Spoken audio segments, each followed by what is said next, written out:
It's Tuesday again, and here we are back in our favorite place with our favorite fellow movie lovers in the movie theater lobby. For anyone who may not know, I'm Brandon, and this wonderful person who, for some reason, keeps inviting me back to co-host is... It's me. It's Leia. It is indeed. Thanks for inviting me back again, Leia. Of course. I struggled, but you know. It's rough getting along with me. Oh, yeah. Okay, Leia, I'm going to do something a little bit unorthodox by our usual show layout. I'm going to throw out a quick trivia item about this movie right up top because, see, I've got this box here, right? When the movie we're covering today was released in Sweden, it was released alongside some complimentary vomit bags. Yeah, I don't think it was the only country either. It wasn't the only one, but that one in specific, pretty notably. Yeah. At least I found a fair number of them online for really kind of odd collectibles. But that's what I have in this box here today. You got some? Yes, I did. I wish I would have had one when we watched it recently. Save it for the next viewing. Did you get enough for everybody? I hopefully got enough for everybody. Okay. As you can see, well, not everyone's really piling in, but give them time. Yeah. There'll be people coming in. I bought a number just in case. Okay. Leia, I guess now as we hand out these barf bags, what movie is it that we're covering today? Braindead, or AKA Dead Alive here in the States. I kick ass for the Lord. Braindead, AKA Dead Alive, a horror, would really call it, it is. I don't even think Peter Jackson calls it horror. A horror comedy from 1992. Skull Island, southwest of Sumatra, 1957 is where we set our scene. Two men race through a rocky gorge carrying a palanquin. Rather quickly... Wait, what's a palanquin? Palanquin. When you see people carrying, like... like in Raiders of the Lost Ark. Yes. Yeah. Okay. Yeah, just like that. All right. Two men carrying their palanquin. Rather quickly, the duo are surrounded by locals, threatening them with spears. Just like in Raiders of the Lost Ark. It happens everywhere you go when you're carrying a palanquin. That is an inherent trouble with carrying palanquins. They're given the mandate. It says the red monkey must be set free. It says we must leave this valley and never return, or the evil spirits will exact their revenge. After a failed chit-chat, the zoo poacher produces a gun, and with the full might and authority of the New Zealand Zoo... I'm a New Zealand zoo official, and this monkey is going to Newtown. ...proceeds to do what most colonialists would do, and mow everyone down. Of course. Hot-footing it, the pair make it to an escape vehicle, believing the worst is behind them. However, with a sudden jostle of the Jeep, one of the men is bitten by the monkey in the cage. The little bugger bit me, Singo. Realizing the significance of the bite, the unbitten man takes action. He kicks the unfortunate zoo official out of the car and proceeds to chop all bitten appendages off, then notices that the unfortunate soul was also scratched on the forehead. I wonder what he's going to cut off next. The screen fades black, and we are on a tarmac where the crate has still been delivered to waiting air crew and destined for the Wellington Zoo. Though we don't see the ill-fated zoo man again. Pretty sure he's not with us anymore. Shock and surprise, right?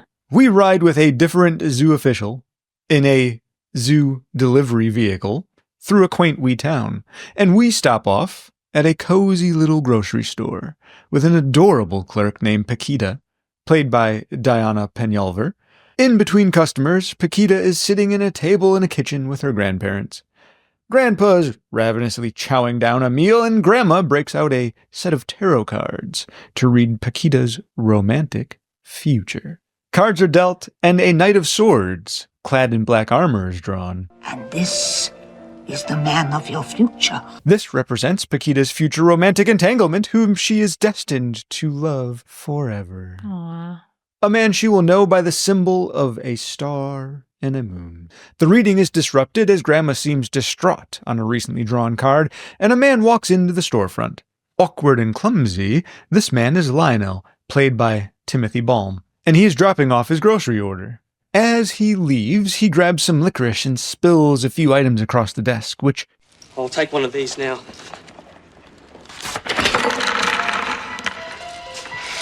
Sorry. seemingly scatter into the shape Paquita understands to be the very star and moon she was just told to be seeking. Instantly, she becomes smitten. She becomes crazy. She really kind of does. Almost to a creepy level. Lionel heads home, and now we meet Mum. Mum. Brought to life by Elizabeth Moody. Demanding, controlling, and oppressive, Mum takes Lionel to task about his tasks, or lack thereof, according to her. As next Lionel mows the lawn, Paquita arrives with the freshly grossed goods. I'm trying to make grossed grocery into a verb now. Yeah, okay. See if it works. Paquita pursues the perpetually perplexed Lionel by pinpiting Pim Poo Pa Zuzu. What? She invites him to the zoo. I got on a whole pee thing. And it just kind of I couldn't spiraled stop. out of control. Got stuck. Okay. You want to go to the zoo? Yes, please. Oh. Jealous and disruptive, Mum intentionally drops a vase in the house to manipulate Lionel into coming inside. Ooh, she's terrible. She is nasty. To dote on her instead of Paquita. However, the zoo date is already made. As the newly infatuated couple meanders through the zoo, they laugh and chat happily. A kiss is shared and quickly interrupted by monkey mischief. In good-hearted retribution, an apple core is playfully thrown back to the prankster, when a sudden strike knocks the monkey on its ass. A sinewy, hairless claw reaches through the fence and steals the apple, then revealing a disgusting wee critter that looks like, and is, a disturbing hybrid of hairless monkey and mange-sickened rat. Reckon they're only found on one island, you know. Story goes these great big rats come scuttling off the slave ships and raped all the little tree monkeys. The simian raticus, rat monkey, from Sumatra. Carnage not to be left on the cutting room floor, the rat monkey tosses the apple core aside in exchange for a bigger meal. It again reaches through the cage and tears the arm off of the previously assaulted simian in the adjacent cage. As gore drips from its lips and claws, our love-struck pair watch in horror and shocked repulsion. They need a barf bag. I think if I could go back in time and send them some of these. Needing to rest her feet after the terror she has just witnessed, Paquita and Lionel find a quiet place to sit. This is when we discover Mum has been following them all day at a distance. She peers through the bushes when she suddenly slips on some unsteady ground and grasps a nearby enclosure for steadying. This has left her in a most vulnerable position, and she is bitten by the Nesticus raticus. As she shrieks loud enough to wake the entire zoo, Lionel is drawn to her sudden appearance. In destructive retribution, Mum steps on and squashes the head of the demonic-looking specimen as she rants and raves in disbelief at the atrocity that has occurred. It bit me. I've been savaged. Ever the master manipulator, Mum plays the situation as a victim and mopes to Lionel to take her home. Take me home. As Mum is stricken by a mysterious illness with absurd symptoms, and Lionel does his best to, shall we say, deal with her incredible condition. Deal he does. Oh, Seriously, man. does he deal? More than I would imagine Ugh. anybody would ever do. Let's cut and run before we get too caught up in the bizarre events. If you've never seen this movie, go check it out. If gross out horror comedy slash comedy is your style, it's got it all. Zombie copulation, zopulation, if you will. Nascent zombies, pustules, blisters, a greedy and disgusting uncle, martial arts, men of the cloth, and of course, fountains of blood galore, or gore. No, that one doesn't work. Why have you deliberately gone out of your way to upset me? That one's rough even You for just me. keep trying though, you know? I do. If I do anything, I try. Yeah. Okay, well, let's leave all that behind. Let's leave the fun stuff for people to experience on their own, right? Which, of course, means, Leia. Next topic. So let's talk about the director. Oh. But I want to talk about the director with the director's significant other. That's Feel like a like plan. you can't have one without the other. Really, this is an instance where it's really hard to separate the two. It's hard to separate the two because most of the things we'll talk about one relates to the other. It's true. Most. Not everything, but Not most. everything. So the director's name is Sir Peter Jackson. Oh, who's that again? Lord of the Rings. Lord of the what? Shut up. Okay. And Dame Fran Walsh, Uh-huh. which is his partner. Right. Her name I know. You know what's funny is I think it's weird that people know Peter Jackson's name really well, but they don't know Fran Walsh's name very well. I feel like they should be synonymous. I think it is unfortunate. However, she does prefer to be extremely private. Yes. So for that her on herself, good, I suppose. For her preference, I think she prefers it that way. Yeah. Though I agree with you. It is weird though. Women in general don't get enough credit for any of their contributions. Yeah. And she has literally contributed to some of the biggest films in film history. Yes. So yeah. I think her name should be mentioned more, nearly synonymously. So I had said that his name is Sir Peter Jackson and Dame Fran Walsh. Mm-hmm. They've gotten the Companion of the Order of New Zealand Merit back in 2002. Yes. For their services in the film industry. Yeah. So that's how they got those titles. Some titles. Got yourself some titles. That's right. Did you know Peter Jackson was born on Halloween? Was he really? That fascinates me. That's pretty awesome. And I'm jealous. My sort of favorite jealous. holiday. Sort of jealous. Because I still get a birthday and I get Halloween, That's I suppose. true. He just gets Halloween. Yeah. Yes. Yes, he does. So do you think he has to do much dressing up at 5'4 3/4? I think. He just throws like a wig on and goes barefoot and he's a hobbit? I know there have been many a time Fran herself has referred to him as a hobbit. Short, barefoot, and hairy. Just like a little hobbit. That's right. An adorable wee man. Yeah, he's a short, cute, little chubby, hairy guy. Yeah, why not? They're some of the best people I know. He writes everything with his partner. He just does. about everything. They like to share that task, and I think that's phenomenal. I think District 9 is one of the few that I found he didn't write with her. I believe that was the one. But he's written Heavenly Creatures, Meet the Feebles. Oh, Meet the Feebles, right. These are all ones he's written with her. Mm-hmm. Frighteners, which is a pretty, I don't think a lot of people remember that one, but it's so very underrated. Pretty memorable Yeah, it if is. you've seen it. Lovely Bones, of course, the Lord of the Ring trilogy. Of course. And then King Kong. King Kong. Well, and The Hobbit as well. Which I just jumped it all kind into of folds the Lord into of the the Rings. Lord of the Rings story. Also, can't forget their very first film together, Bad Taste. Yes, actually, where they met. Yeah. Peter and Fran met during the final stages of production for Bad Taste. Mm-hmm. She didn't write on that one, did she? They were just working together on They that were one. just working together, Yeah. and that's kind of where they developed their kinship for movies Indeed. together. I had mentioned Heavenly Creatures. That was actually Walsh's brainchild. So that was her big baby. That was her big story. Yep. She got a lot of awards for it. Yeah. I mean, they both got awards Of course. she was the one who came up with the idea for that yeah, one. that's a very notable movie to add to kind of the coolness that is Fran Walsh. She was in a punk band. The Wall Sockets. The Wall Sockets. And I listened to a few of their songs, and that I like their music. Yeah, It was pretty good. Yeah. Is it punky enough for you? Or is it poppy punky? Some of them skew kind of punky, and then some of them skew a little more poppy punky. popish. But still, hey, it's fun music, man. I think that's super cool that she had that little punk life. Yeah, she's got a Grammy for a song in Lord of the Rings. Wow. So her good for music, her. she's got kept some up on her musical music. talent. I was able to do more research on her, and of course, granted, everything that's there would have been likely public information anyway, but she's a private person and she prefers it that way. So I didn't bother looking into too much more. I didn't care about her privacy. I'm just kidding. I'm kidding. Oh, Leia. I'm joking. I do. Right. I care. I was just teasing. Shall we talk about another one of the writers? Not real yet. quick? Oh. No, because I need to mention that he has directed one film that has been selected for the National Film Registry by the Library of Congress as being culturally, historically, or aesthetically significant, which is Lord of the Rings. Lord of the Rings, The Fellowship of the Ring from Yeah. 2001. So I had to put that one out there. Yep. That's one of the things we've really stuck to calling out. Yeah.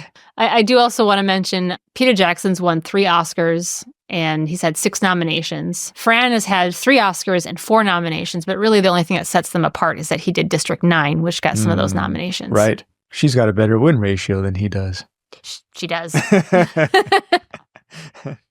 That's true. Uh-huh. If you take the ratio, she's coming out ahead. That's right, she is. I I wonder if she ever brings that up at home. don't know. I would all My the time. win ratio's better. So yeah, let's. You said you want to talk about the writer. Yeah. So The other writer. The other writer. There's another guy that tends to. So if it wasn't collaborate. clear, Fran and Peter were writers. Right. Yes. And then there's another writer. There's another writer, Stephen Sinclair. Yes. who's also very much involved with Fran and Peter. Yes. Yeah, he does a lot of work with them. Mentioned Meet the Feebles already. He contributed to writing on that one. He helped with Lord of the Rings, The Two Towers. Yep. Not the whole rest of the series, but that one in Just particular. that one, yeah. For some notoriety for himself, he wrote and directed the film called Russian Snark. Yeah. Which she acted and directed it. Yeah. It got a lot of fair acclaim and some awards, and I think that's great. Good for him. He's also written a few novels as well.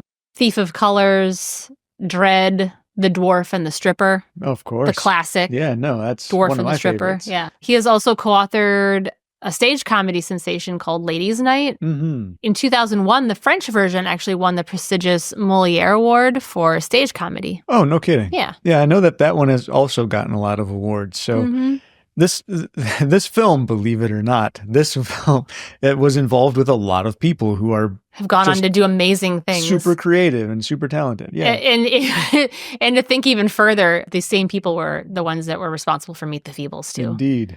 And I remember watching that and going, there's no way Peter Jackson did this. No, there's no way. Yeah. You had come to Meet the Feebles post watching the Lord of the Rings series. I did. And I was like, you're lying. Yeah. There's no way. How does that go from that to Lord of the Rings? Yeah, it's a big jump. Yeah. You know, and I don't think I ever showed you Bad Taste, but we'll have to watch that. I think I've seen it. Oh, have you? Okay. In passing. Maybe, Yeah. I don't think we sat down and just watched it. Yeah. I've seen it a few times and it's a ride. Yeah. If you guys like musicals, but like super weird musicals, I would recommend also seeing Meet the Feebles. Meet the Feebles, yeah. We talked about musicals on Blue Sky recently, and I forgot about that one. That one's definitely up there. It's not like full-on musical, but their music does play a large part in of it. Which probably has a lot to do with Fran, because she's really, really musical. Musical, yeah. It doesn't shy away from being offensive. No. Just say It's that. actually, that's part of the shock factor of the whole movie. Is you're watching and you're like, did he really just say that to her? Oh my God. Nearly every step along the journey is offense. Yeah. And you're just like, your mouth is open the whole time you're watching it. Just slack-jawed. Just understand I can't believe you're watching this. It's not a reflection of the creator's views. It's just showing a community of really disgusting, really awful, messed up characters. Yeah. I think it's more of a satire than intentionally gross.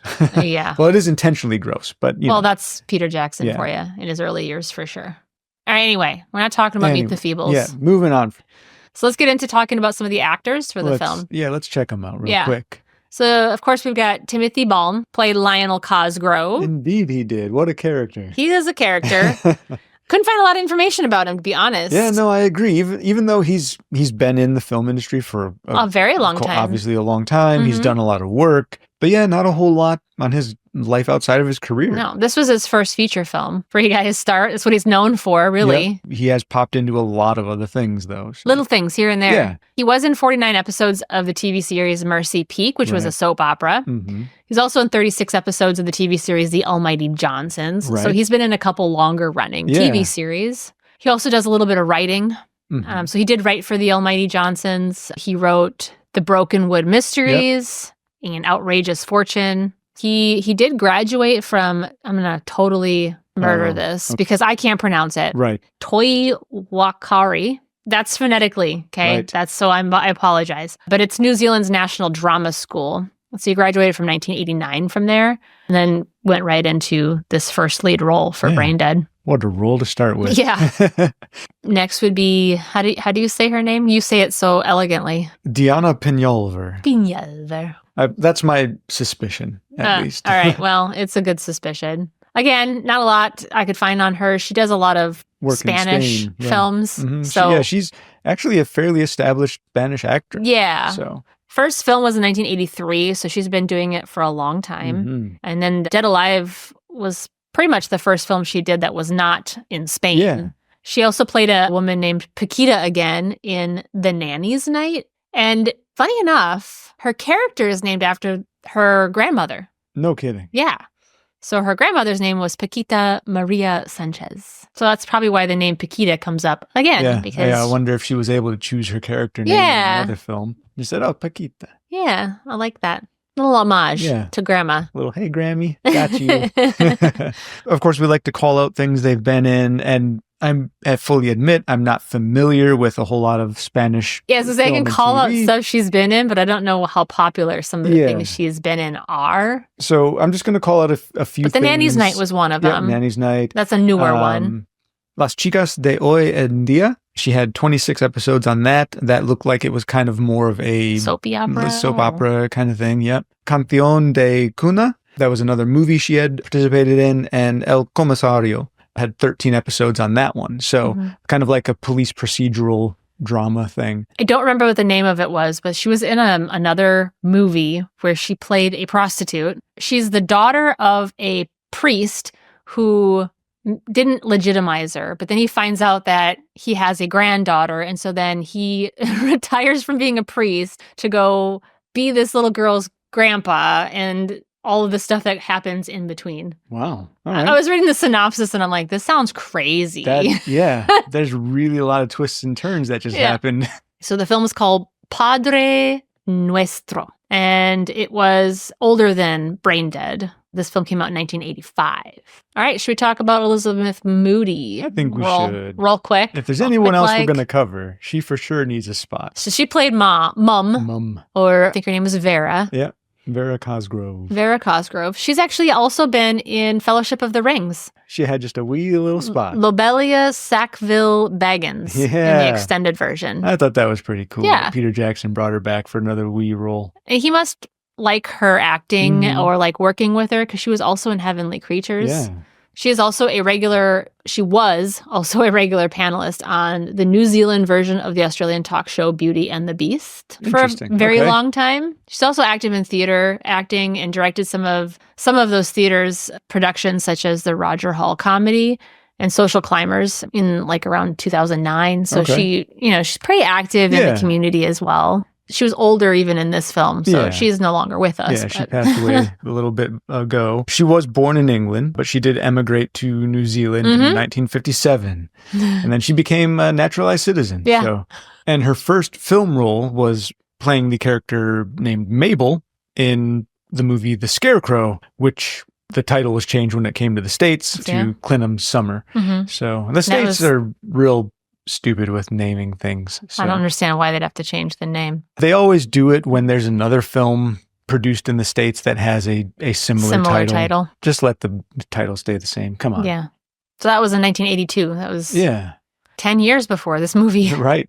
She's an active lady. Yeah. All right. So are we ready to move on to Smaclean? I think we are. I don't have very good numbers on this one because they kind of seem like they're all over the place. Yeah, they were kind of wide ranging, and I wasn't really certain on which ones to truly believe. Yeah, so from the numbers and from Box Office Mojo, I got only 242,600 for the whole run. And then you looked up something that was like the millions. Yeah, I found another total that showed that it grossed like 1,627,000. Huge difference.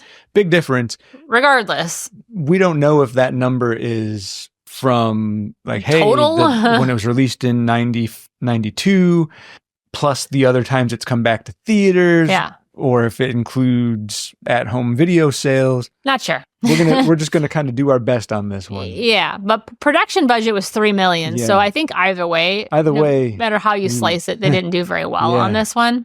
But you did at least calculate some legs just for our own little estimation. Yeah. So domestically, if you were to assume that domestically it did 242,000, right.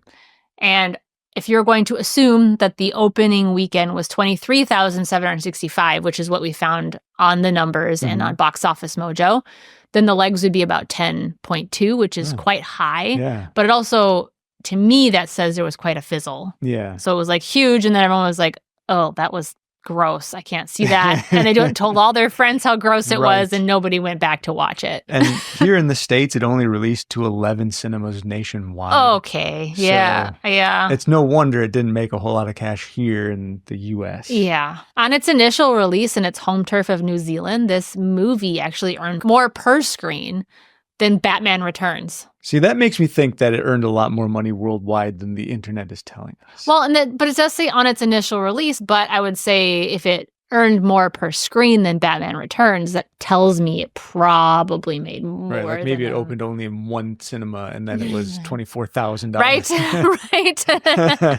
Yeah, maybe. So it did receive a Saturn Award for Best Horror Picture. And then the New Zealand Film and TV Awards are not necessarily known worldwide, but for their own little country, I think it's worth mentioning that this film received from that awards ceremony Best Dramatic Male Performance, Best Director, and Best Screenplay. New Zealanders love their little home movie over there. Okay, yeah. And Quite proud of it. Yeah, they are, as silly as the movie is.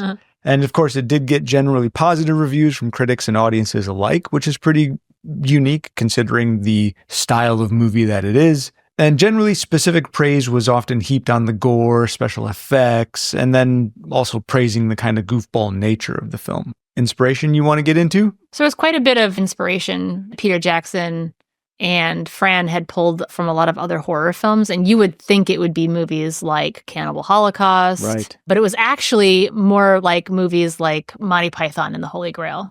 The screwball, goofball nature. And even the blood, the use of blood was also an inspiration from that movie. And a prime example of that, and one that Peter Jackson brought up, was the scene where the bridge sentry, the Black Knight, played by John Cleese, is getting into a sword fight with King Arthur, who's played by Graham Chapman, and they cut his arms and legs off, and it's blood squirting everywhere. And what's the famous line he says there? Flesh wound. It's just a flesh wound. Yeah.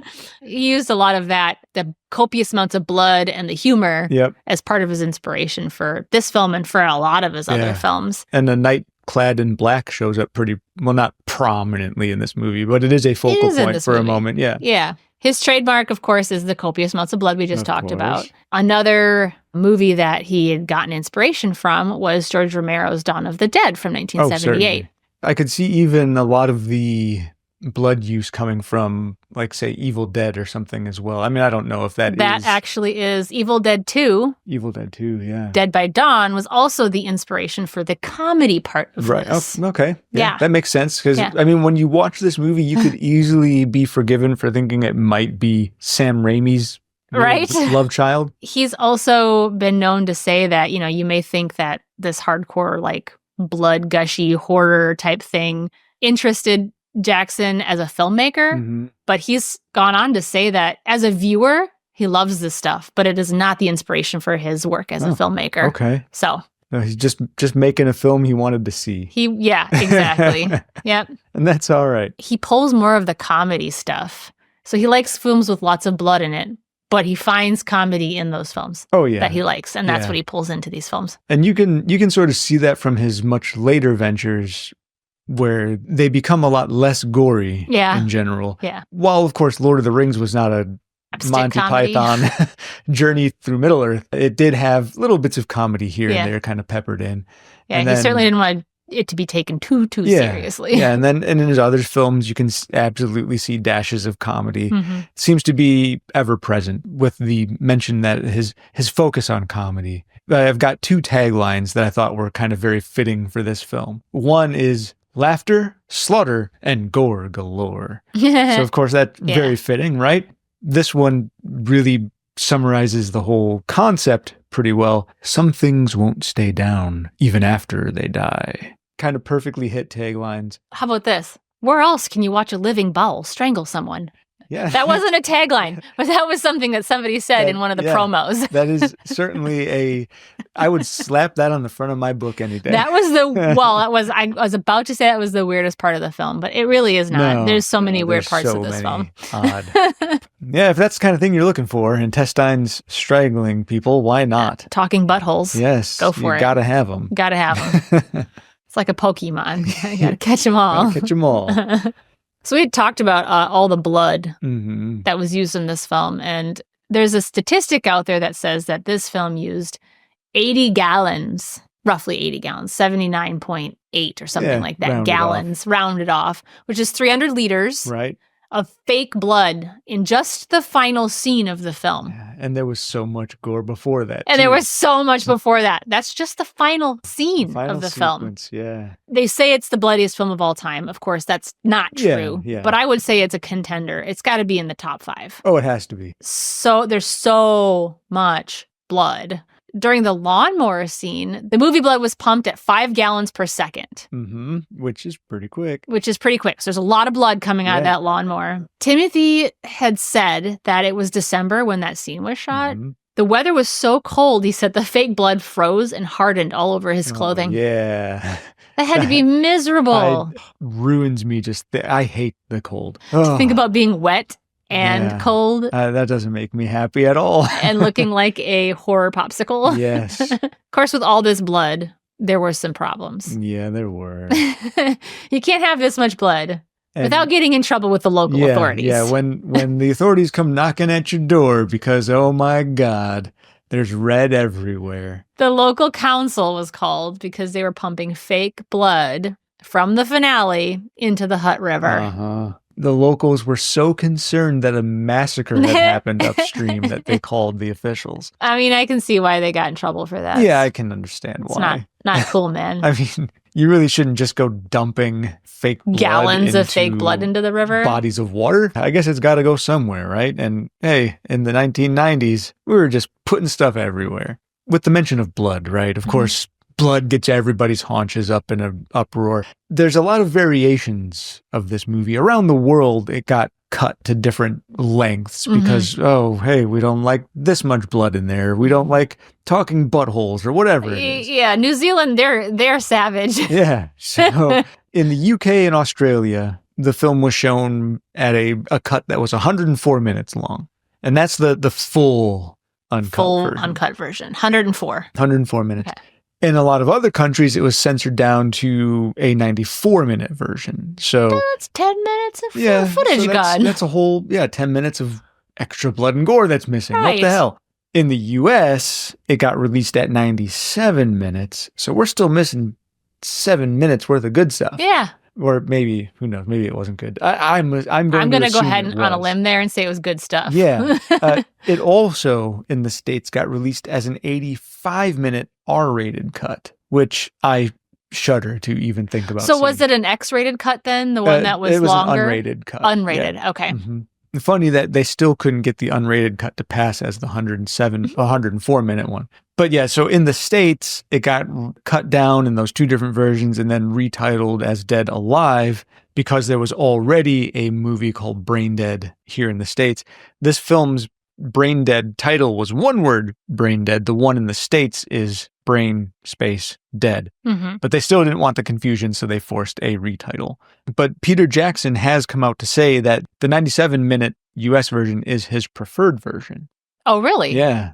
Too much blood in the one that he came out with in New Zealand? Maybe just a little extra stuff that, maybe it could have been stuff- even not bloody stuff. It could have Yeah. been just boring stuff. He's like, oh, I'm so could glad be. they got rid of that. Yeah. We had spoken about how they got in trouble with the blood in the river. Mhm. There's actually another lawsuit that happened, and film legislation got changed because of this film. Oh, no kidding. So Yeah. is this an in with the old, or in with the new, out with the old? No, not segment? necessarily. No, Oh, not okay. necessarily.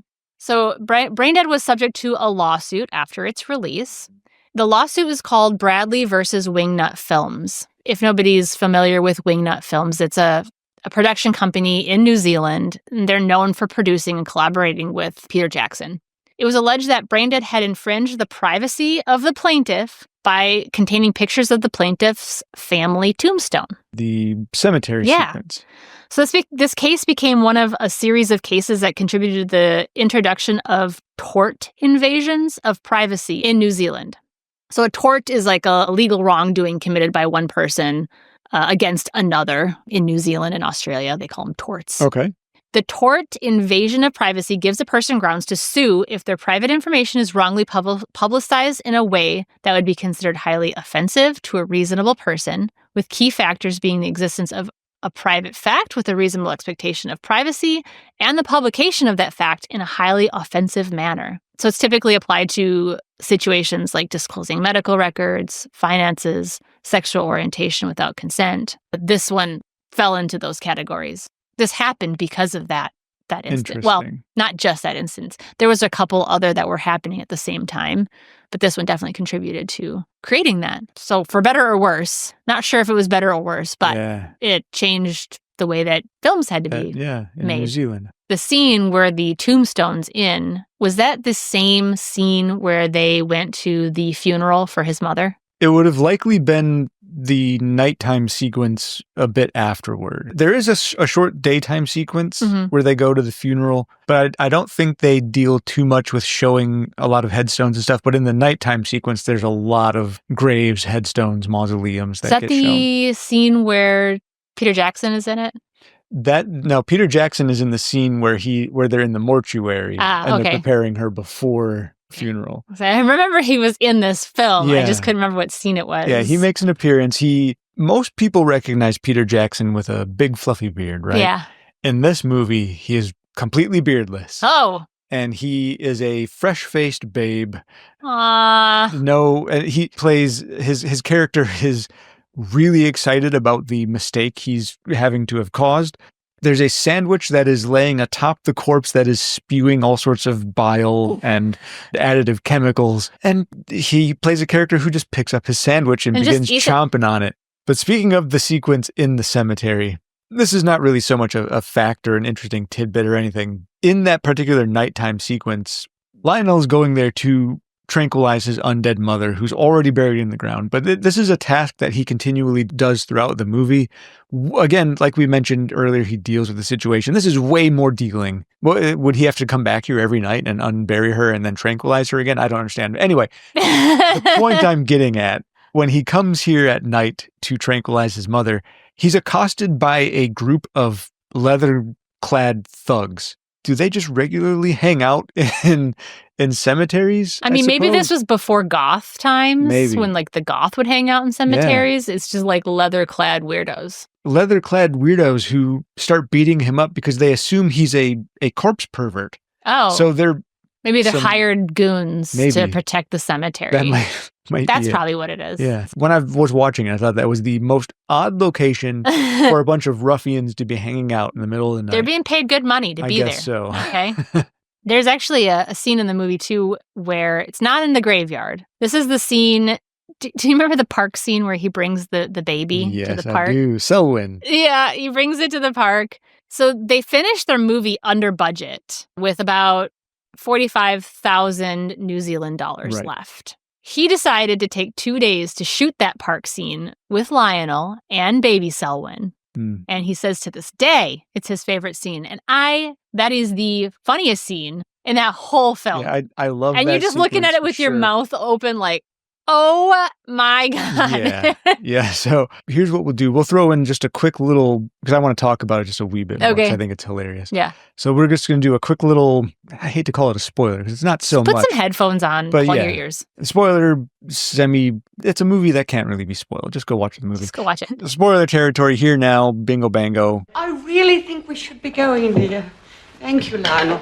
There we go. It's the scene where he's, in the plot I spoke of, zombie copulation. Yeah. There is a baby zombie that gets born. Yeah, that happened too. It's vicious. It is a monstrous little demon. I love his name. Selwyn is Yeah, perfect. I thought that was great. It's just this park sequence where it's a bright sunny day. His family's there. Families are having fun, picnics and all that. And Lionel is there with this carriage, baby in the carriage. It's like he's trying to actually be a good human to this baby, monstrous zombie baby. Yeah. And it's just this slapstick sequence of him versus this baby. All the mischief the baby's getting into and all the things he's doing to like subdue the baby from killing everyone. Yeah. And all these people are watching in horror. Yeah, because he's literally pummeling them. As he pummels a baby. Pummels the baby, throws him up in the air. I think he's pushed him on a swing once and like pushes him like really hard or something. I mean, just crazy stuff. Really crazy stuff. Were it not a zombie baby, I would not be as inclined to be laughing. This baby cannot be harmed. This is an immortal baby. Immortal. It's more than a baby. Let's just say that. So it's I think we're in the more clear than to a laugh baby. at this one. Peter Jackson also did King Kong. He always wanted to do a King Kong film. Yeah, it's one of his biggest inspirations for getting into film. Yes, he loves King Kong. He's also really into World War I stuff. I think he just really likes that era. That's the era. Yeah, Sure. and I'm sure World War I's before that era, but like, from like the 20s through the 50s or 60s, that time frame. He kind of made an homage to this movie in the King Kong film by mentioning the Sumatran rat monkey on the scene on the boat. Yeah. It was written on a crate. It's only a bloody monkey, for Christ's sake. Now, pick it up. You'd be forgiven for missing it. You would be. But if you've seen this film and then you saw that, you'd probably make the connection. But the other connection is that the island where they got this Sumatran rat monkey is actually the same island where King Kong is from. You know, the natives use them in black magic rituals. Really? Yeah.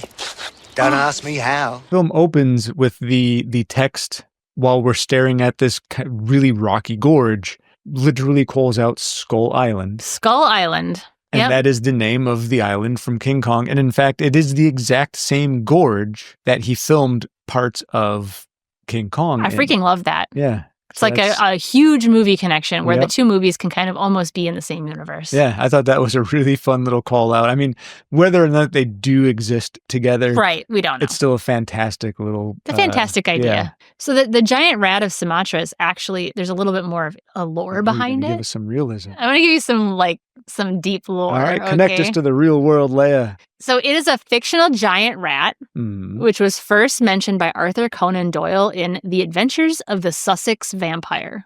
So it's one of 12 Sherlock Holmes stories that were collected between 1921 and 1927 as the case book of Sherlock Holmes. So it was originally published in January of 1924 in the issues of the Strand magazine in London and Hearst International in New York as part of the tale. The protagonist, Sherlock Holmes, declares that there is a story connected with this rat, presumably a detective case that he had handled at one point. Sure.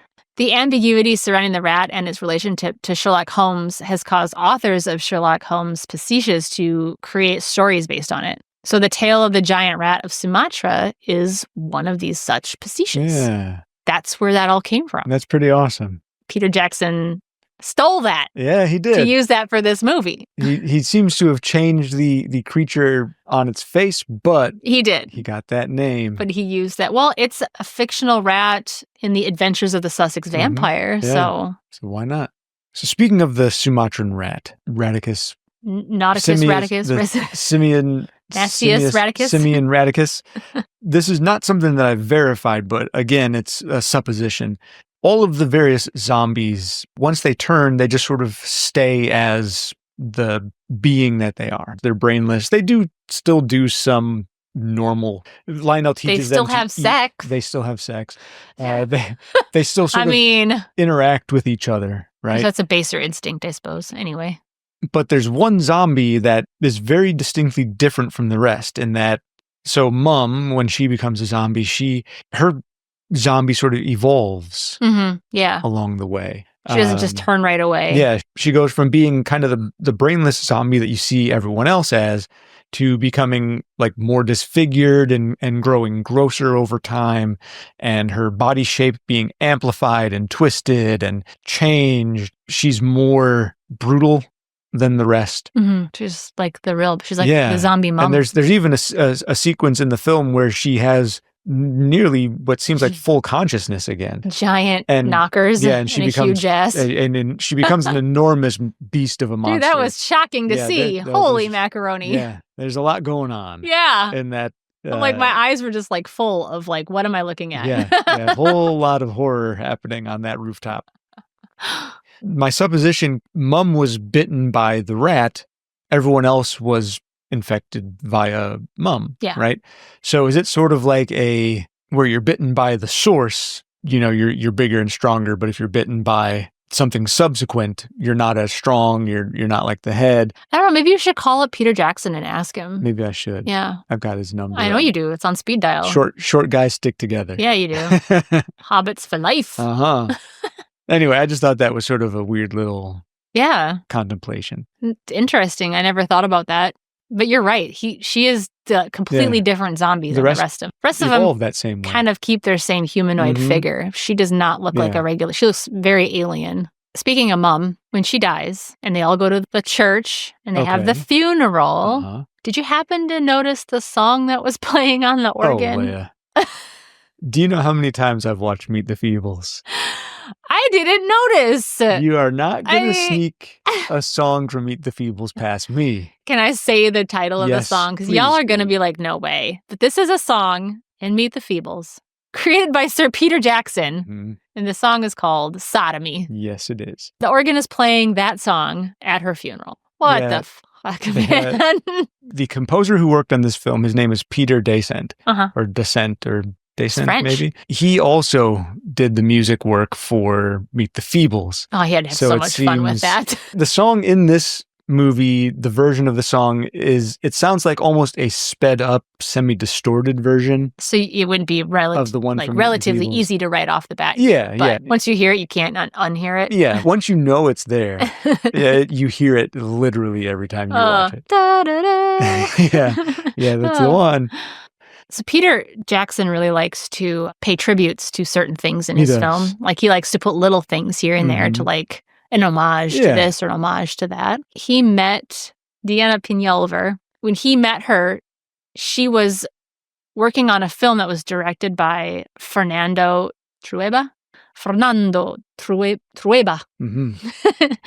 She has a dog, and the dog's name is Fernando. Yeah, which I actually love that name for a dog. Yes, by the way, name your dog Fernando. Yeah. That's so cute. That is a phenomenal dog name. I love that. He also put some symbolism in the tarot card deck. It's a standard tarot card deck, but there were several cards in that deck that they made specifically for this film. Customized. They had to be customized just for this film. There is a black armored knight in this deck. When Lionel first meets Paquita, he tries to buy some black knight licorice. Right. The card shows up as a black knight, and she's like, well, that doesn't look like... I think there's another man she was infatuated with, Richard. And that changed fast. Grandma goes, that is not Richard. But he doesn't look like Roger. It is not Roger. Still a knight clad in black. And then, like you say, the black knight licorice. That's how she was like, oh my God. But it's also, when he takes that licorice, clumsy old Lionel spills a whole bunch of things across the desk. That's part of it. And they happen to form the shape. You will recognize this man by the symbol of the star and of the moon. And then she went crazy and forgot about the other guy. Forgot about the other guy. Just like that. Boom, done. Grandma told her it was her love forever. Forever. She was really pushy too. She really was. Yeah. Almost to a worrying degree. Yeah, I was like, what am I watching right now? She's stalking him. You know, Simon Pegg said that Braindead is one of the main influences for his 2004 film, Shaun of the Dead. Which I thought see that. is really cool. Another darkly comic. Lots of blood. Lots of blood. Lots of comedy. Goofiness, slapstick. Sure. Yeah. With Simon Pegg leaving us with a good word, maybe we leave this whole gathering for another week, huh?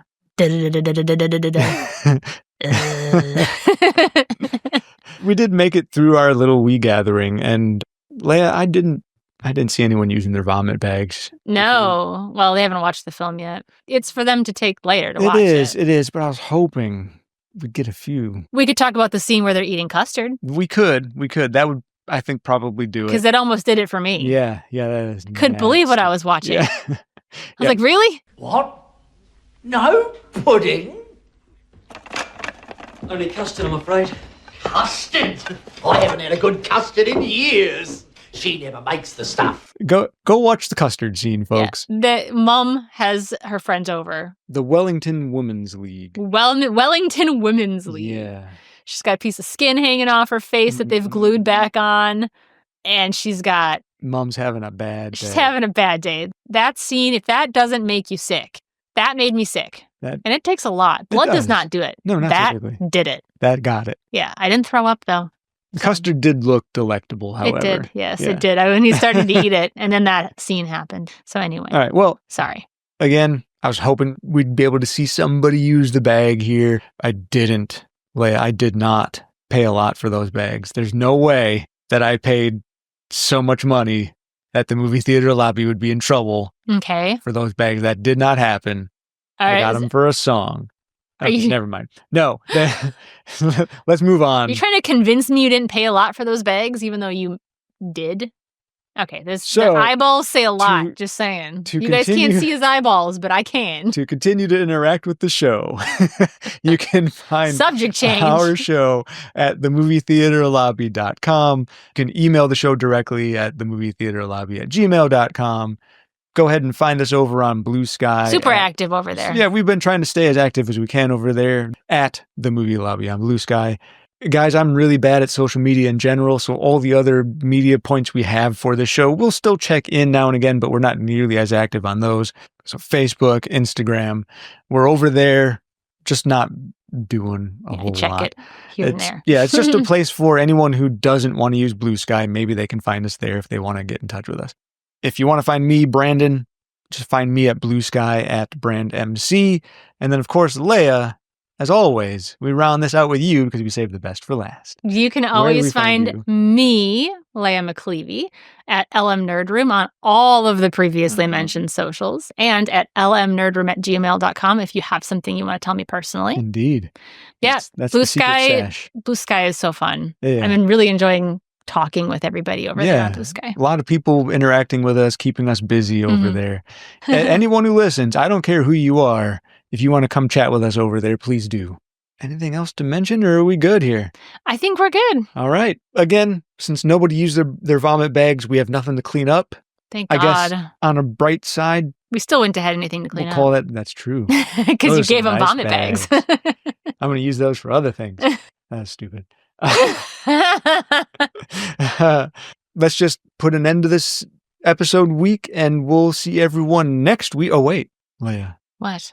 Before we leave, I have to say thank you to everyone for their time and attention and listening to our wee little show here. Yeah. And then, of course, Leia, I couldn't do the show without you. And since you keep inviting me back, I feel I have to say, Leia, thank you. Oh, thank you, Brandon, for, coming along and being here with me And on my show. Doing my really obnoxious wordplay on your show. Of course, people, everyone, thank you again. And we'll see you all next week on The Movie Theater Lobby. No, you just get out of here. What? Haven't seen Mum yet.